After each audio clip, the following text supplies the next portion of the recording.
आज हम जो बातचीत करेंगे वो एम्फीबिया यानी कि उभयचारियों के बारे में बात करेंगे। जैसा नाम से ही पता लग रहा है, उभयचारी का मतलब उभय मतलब दो, यानी दो हैबिटाट में, दो तरह के आवासों में ये एनिमल रहते हैं। एम्फीबिया का मतलब ये एम्फीबियस हैबिटाट, यानी कि ये पानी में भी रह सकते हैं और ये ज़मीन पर भी रह सकते हैं। तो दो तरह के हैबिटाट में रहने वाले जो एनिमल हैं उनको हम कहते हैं एम्फीबिया। अगर राजस्थान की बात करें तो जो कॉर्डेट ग्रुप है, यानी जिनमें रीढ़ की हड्डी होती है, ये मछली से स्टार्ट होता है।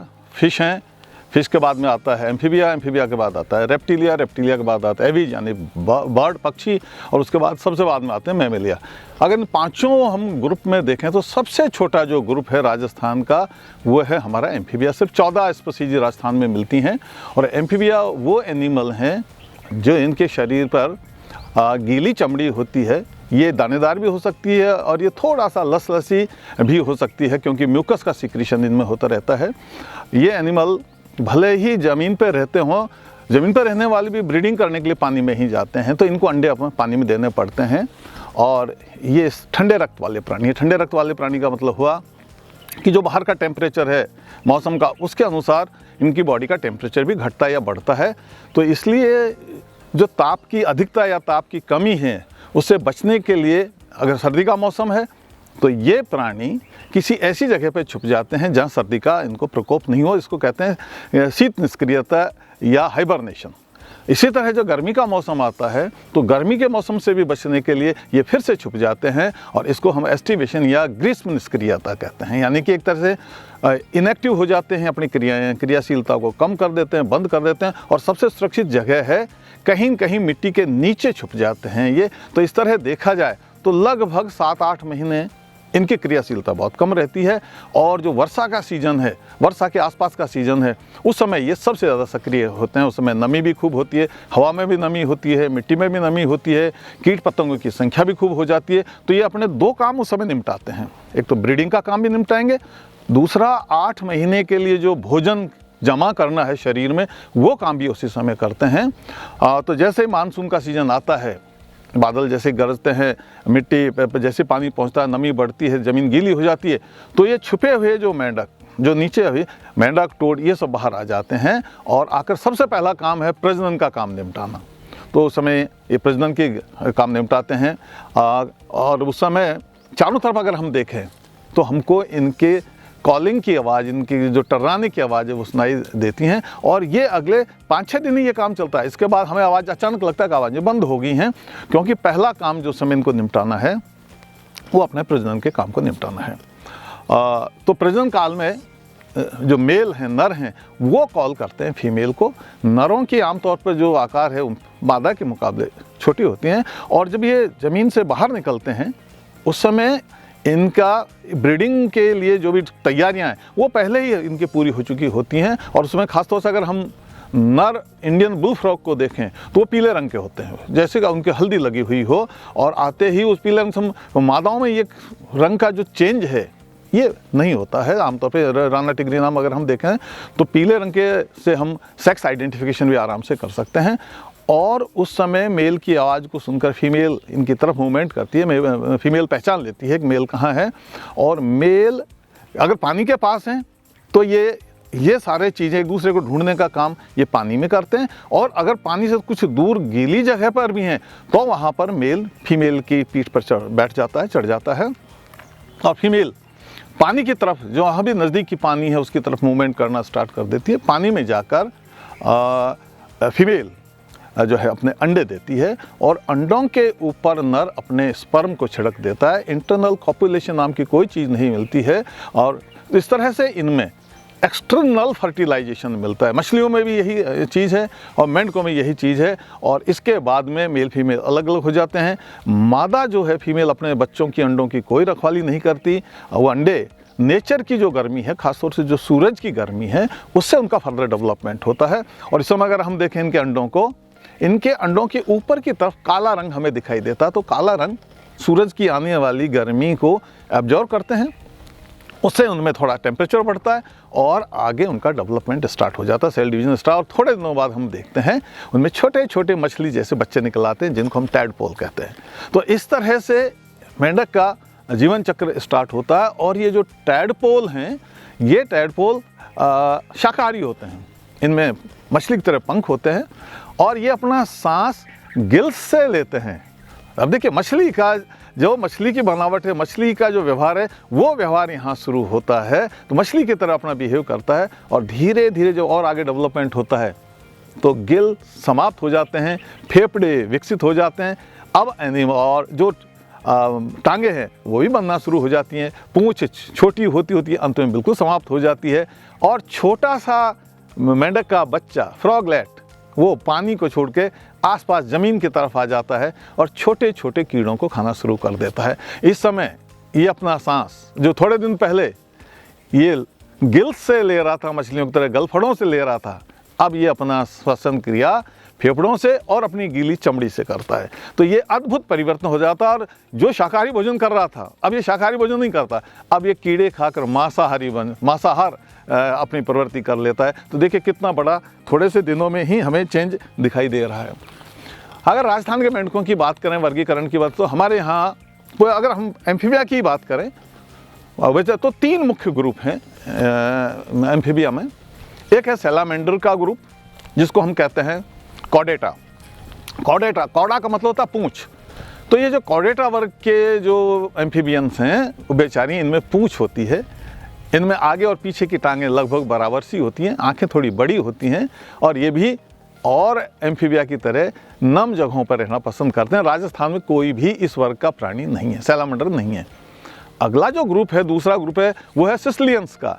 ये केंचुए के जैसे, अर्थवर्म के जैसे प्राणी होते हैं, इनमें टांगें नहीं होती हैं, इनको जिम्नोफियोना भी कहते हैं और टांगें नहीं, पूंछ छोटी होती है इनमें, आँखें या तो चमड़ी के बाहर भी दिखाई दे जाती हैं या चमड़ी के नीचे छुपी हुई भी होती हैं, ये भी गीली जगहों पर होते हैं।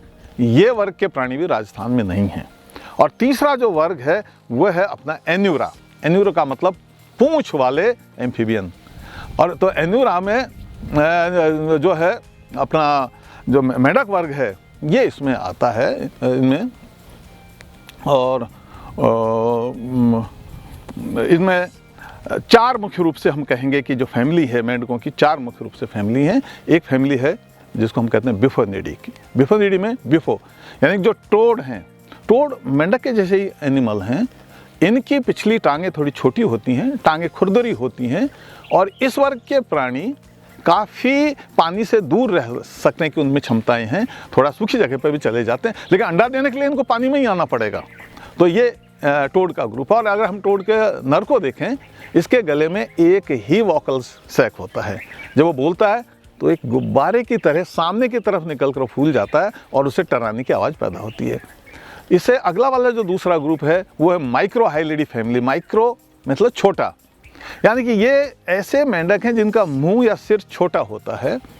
ये फुसोरियल हैबिट वाले एम्फीबी हैं। फुसोरियल का मतलब है जो बिल बनाकर छुपे रहते हैं, पानी से दूर रहते हैं, लेकिन वर्षा ऋतु में पानी में प्रजनन करने जरूर जाते हैं। इसमें वर्ग में बड़े इंटरेस्टिंग मेंढक हैं, जिसमें माइक्रोहाइलिड में आपका बैलून फ्रॉग, जो इंडियन बैलून फ्रॉग और मार्बल्ड जो बैलून फ्रॉग, ये मेंढक हैं जो कि गुब्बारे की तरह फूलते हैं। इनके फेफड़े बहुत बड़े होते हैं और अगर इनको छेड़ा जाए तो ये बहुत सारी हवा फेफड़ों में भर लेते हैं और गोल गोल गुब्बारे जैसे हो जाते हैं, और अगर हाथ से पकड़ें तो अचानक अपनी उस भरी हुई हवा को एकदम से छोड़ देते हैं और जैसे गुब्बारा पिचकता है इस तरह पिचक जाते हैं और हाथ से अपना छूट के, आदमी के हाथ छूट के ये बाहर हाथ से निकल जाते हैं। तो इस तरह इनका एक मैकेनिज्म है अपने आप को पकड़ से बचाने का। इस ग्रुप में भी एक ही वोकल सेक होता है नर में, और ये प्रजनन के बाद आमतौर पर छुपे रहते हैं, रात को ज़्यादा निकलना पसंद करते हैं और इनका घास फूस में, अगर गीली घास फूस में हम जाएंगे तो इनकी आवाज़ तो सुनाई देगी लेकिन ये दिखाई कम ही देते हैं। तो ये बड़ा इंटरेस्टिंग ग्रुप है मेंढकों का। एक ग्रुप है, फैमिली है मेंढकों की रैकोफारिडी। रैकोफारिडी जो ग्रुप के या फैमिली के जो मेंढक हैं ये वृक्षों पर रहते हैं, बड़े इंटरेस्टिंग है। और अगर हम सीता माता में जाएं तो हमको वहाँ सीता माता और इसके आसपास आप बांसवाड़ा और कोटा तक चले जाइए, कॉमन ट्री फ्रॉग इस जो फैमिली का मेंढक है वो राजस्थान में मिलता है। ये मेंढक पानी में अंडे नहीं देते हैं। इंटरेस्टिंग बात है, ये पेड़ पौधों के ऊपर चढ़ जाते हैं और अंडे वहाँ देते हैं। और अंडे देते समय फीमेल बहुत सारे, जैसे कि साबुन के या टूथपेस्ट के झाग हैं, इस तरह के सफ़ेद झाग बहुत सारे पैदा करती है और उस झाग के अंदर अंडों को छोड़ती है। इससे फ़ायदा ये होता है कि अगर वर्षा नहीं हो रही है, हवा में नमी की कमी है, तो अंडे सूखते नहीं हैं और फिर इन अंडों में से छोटा सा जब टैडपोल निकल जाता है तो ये टैडपोल नीचे कोई अगर पानी की जलधारा बह रही है उसमें जंप लगाकर फिर पानी में कूदता है और फिर तालाब में पहुंचता है और आगे का जो विकास वहाँ पर पूरा होता है। इन मेंढकों की पिछली टांगें काफ़ी लंबी और पतली होती है, बड़ा अच्छा जंप लगा लेते हैं ये। आंखें इनकी उभरी हुई बड़ी होती है, इससे पता लगता है कि ये रात्रिचर मेंढक हैं और काफ़ी रात को सक्रिय भी रहते हैं। इनके अगर उंगलियों के छोरों को देखें तो वो फूले होते हैं जैसे कि कोई गद्दी लगी हुई हो, डिस्क लगी हुई हो, और उन छोरों से, उन डिस्क से चिपकने वाला पदार्थ निकलता है और इस चिपकने वाले पदार्थ की वजह से ये जो वृक्षीय मेंढक हैं, कॉमन ट्री फ्रॉग हैं, ये किसी भी खड़ी दीवार के ऊपर आसानी से चिपकते हुए ऊपर ये मूवमेंट कर सकते हैं।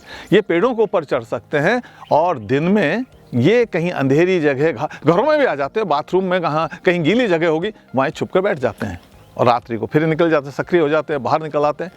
निकल कर ये मेंढक कहीं नम जगह पर बैठ जाता है और अपनी चमड़ी की मदद से ये नमी सोखता है।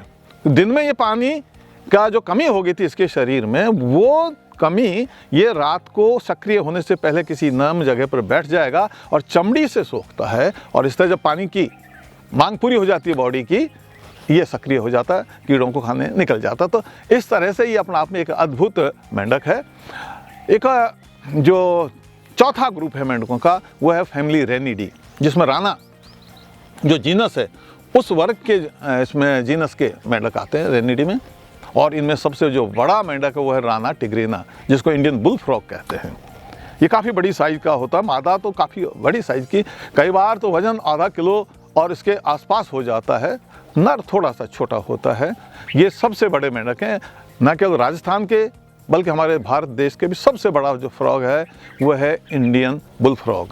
वैसे दुनिया का सबसे बड़ा जो बड़ा फ्रॉग है वो तो राना गोलियत है।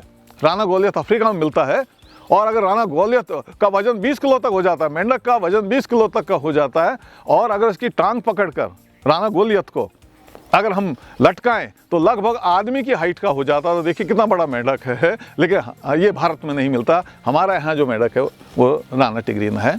ये इसकी टर्राने की आवाज़ जब सुबह हम या शाम का जब ठंडे घंटे हों, रात का समय, बहुत दूर तक हम इसको सुन सकते हैं। इस ग्रुप में कई मेंढक हैं। एक स्क्रिटिंग फ्रॉग भी है, हमारा एक राना क्रासा भी है, इसमें राना हेक्साडेक्टाइला, यानी हेक्सा का मतलब छः जिसमें उंगलियां हैं, राना हेक्साडेक्टाइला होता। तो इस तरह इसमें कई सारे इसमें मेंढक आते हैं। ये ट्रू फ्रॉग है, वास्तविक फ्रॉग है, जो पानी के आसपास या पानी में ही रहना पसंद करते हैं और वहीं प्रजनन करते हैं, वहीं अपनी बहुत सारी गतिविधियां करते हैं। और जैसे टेम्परेचर का चेंज होता है, जहाँ ये रह रहे हैं, जिस तालाब में, नदी नाले के किनारे, वहाँ के गीली कीचड़ में ये घुस जाते हैं। ये जब राना ग्रुप के मेंढक जब विषम परिस्थितियों में ज़मीन में घुसते हैं तो इनकी जो मुंह है, स्नाउट है, थूथन है, वो तिकोनी होती है और तिकोनी की वजह से पहले ये उसके यूज करते हुए उस थूथन को अंदर घुसाते हैं और अपने मांसपेशियों के प्रहार से धीरे धीरे ये नीचे सेटल हो जाते हैं और नमी के साथ और गहराई में ये अपने आप को छुपा लेते हैं। तो इस तरह इनका ये अपने आप को बचाते हैं और नीचे घुस जाते हैं। एक इसी ग्रुप में एक और फ्रॉग आता है जिसको राना टोमाप्टर्ना कहते हैं। ये टोमाप्टर्ना ये थोड़ा अलग तरह का मेंढक है। राना टोमाप्टर्ना को देखें, इनकी नॉमेनक्लेचर आजकल बदल रही है। इसके पिछले पैरों में, तलवे में एक खुरपे नुमा या खोदने की स्ट्रक्चर होती है। तो राना जो टिग्रिना, जिसका कि मुंह पहले घुस रहा है, राना टोमाप्टर्ना का मुंह पहले नहीं घुसता, इसकी पिछली टांगें पहले घुसती हैं। ये पिछली टांगों से खुदाई स्टार्ट करता है और उल्टा घुसता है। तो इस तरह इसके पिछले पैर सबसे पहले जाते हैं और मुंह सबसे बाद में ओझल होता है। मेंढक हमारे सिस्टम के लिए बहुत इंपॉर्टेंट, हमारे इकोसिस्टम के लिए बहुत इंपॉर्टेंट है। ये कीड़ों को नियंत्रित करने वाले महत्वपूर्ण प्राणी हैं। ये लगभग अपने वजन के बराबर कीड़ों मकोड़ों को ये रोज़ खा जाते हैं। तो देखिए कितने कीड़ों का सफाया करते हैं। अगर मेंढक नहीं होते तो हमारी कृषि का, हमारे हरे पेड़ पौधों का रक्षा कौन कर रहा है। तो कीड़ों कीट नियंत्रण पर ये बहुत बड़ा इनका उपयोग है। साथ ही बहुत सारी खाद्य श्रृंखलाओं के बहुत बड़े ये एक कड़ी के रूप में काम करते हैं। बहुत सारे मेंढक इनका भोजन करते हैं, जलीय पक्षी इनको भोजन के रूप में खाते हैं। तो उन सब के निर्वाह के लिए, उन सब को बचाने के लिए मेंढकों का जो है बहुत बड़ी भूमिका है। हमको मेंढकों को बचाना चाहिए। आजकल मेंढकों पर बहुत सारे संकट हैं। प्रदूषण की वजह से पानी में कितने ही तरह के प्रदूषण आ रहे हैं। पानी की कमी हो जाती है, कई बार जलाशयों में ड्राउट की कंडीशन हो जाती है। तो इसकी वजह से जो टैडपोल हैं, टैडपोल आगे का विकास नहीं कर पाते। आजकल आप देखिए सड़कों के किनारे पानी के जो पहले डिचेज होते थे, वो डिचेज अब कहाँ रहते हैं। थोड़े समय बाद ये डिचेज सूख जाते हैं, जिससे इनका प्रजनन कहीं न कहीं अधूरा हो जाता है। और देखिए मेंढकों की संख्या तेज़ी से घट रही है। एक समय था जब मेंढकों की पिछली टांगों का निर्यात किया जाता था भारत से, लेकिन अब इस पर बैन लगा दिया है। फिर भी कई स्टेट ऐसे हैं, खासतौर से नॉर्थ ईस्ट इंडिया के स्टेट, जहां मेंढकों को खाने की रिवाज है, लेकिन राजस्थान में ऐसा कोई भी रिवाज नहीं है। हमारा जिम्मेदारी है हम मेंढकों को बचाएं, और मेंढकों को बचाने के लिए उनके हैबिटाट को बचाना बहुत ज़रूरी है। जहाँ भी मेंढकों के हैबिटाट हैं उनमें हम कोई भी पॉल्यूटेंट नहीं घोलें, उनमें साबुन नहीं घोलें, उनमें वाहनों को हम नहीं धोएं, और उनके मेंढक अगर रात को सड़क को पार कर रहा है, हम उनको मौका दें, थोड़ा वाहन को स्लो कर लें ताकि सड़कों पे मेंढक कुचले नहीं जाएं, वो निकल के चले जाएं। और ख़ासतौर से घरों के आसपास जो बत्तियां जलती हैं तो वहाँ गिरने वाले कीड़ों को खाने के लिए मेंढक आ जाते हैं। तो वहाँ भी हम इनको सुरक्षा दें। इससे हमारा पर्यावरण संतुलित रहेगा, कीटों पर नियंत्रण रहेगा, क्योंकि ये हमारे मित्र हैं, हमारे किसानों के मित्र हैं। इसलिए मेंढकों का संरक्षण बहुत ज़रूरी है।